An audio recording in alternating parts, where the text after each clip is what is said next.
This is the coolest shark I've ever seen. Since it has octopus tentacles, it earned the super awesome nickname Tentacular. Today, its opponent is the reigning champion of the Monster Wrestling Championship, King Gorge. Everyone thought their strengths were evenly matched, but as soon as the match started, Tentacular was on the losing side, unable to fight back against King Gorge's attacks. Even the audience couldn't bear to watch. Just then, Winnie in the stands noticed that King Gorge would always lick his nose before attacking, so she climbed over the barrier and told Tentacular about this secret during the break. He licks before he strikes! Good call, Winnie.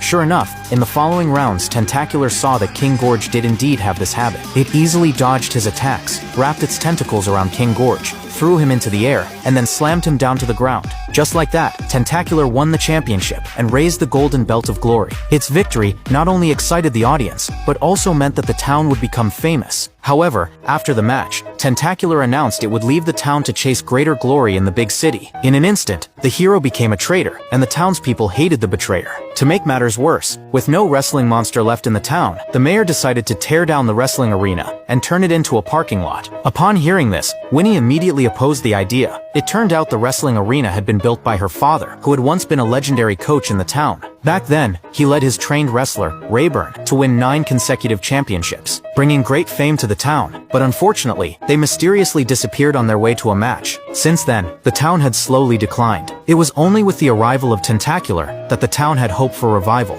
But now it was leaving. To keep the wrestling arena, Winnie grabbed her father's training notes and decided to go to the underground wrestling arena to find a talented monster. However, the monsters there not only rejected her invitation, but also mocked her without mercy. It's a win-win-winnie! It's a win-win-winnie!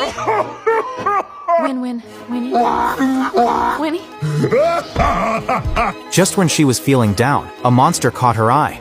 Get ready for the moon boom! Oh, careful, son. It turned out this monster was Rayburn's son, Ray. Since Rayburn's disappearance, Ray had also gone missing, but now it's actually playing a fake race here. Winnie rushed over to greet him, but Ray wasn't in the mood to talk to her. As long as he lost the match, he would earn a hefty reward. But in the process of pushing Winnie away, he accidentally knocked his opponent out and won the match. This made the casino owner really mad. Just as she was forcing Ray to pay 10 times the amount, Winnie suddenly stepped in front of him and said she was willing to help Ray pay it off. But she had one condition. She wants Ray to follow her and compete in the tournament. At first, Ray firmly rejected her. For all these years, he had been living in his father's shadow and didn't want to follow in his footsteps. But with the huge amount of money he owed, he reluctantly agreed to Winnie's terms. Winnie hoped to train him into a wrestling champion, but he was incredibly lazy. He spends his days either sleeping or just sleeping. Not even fire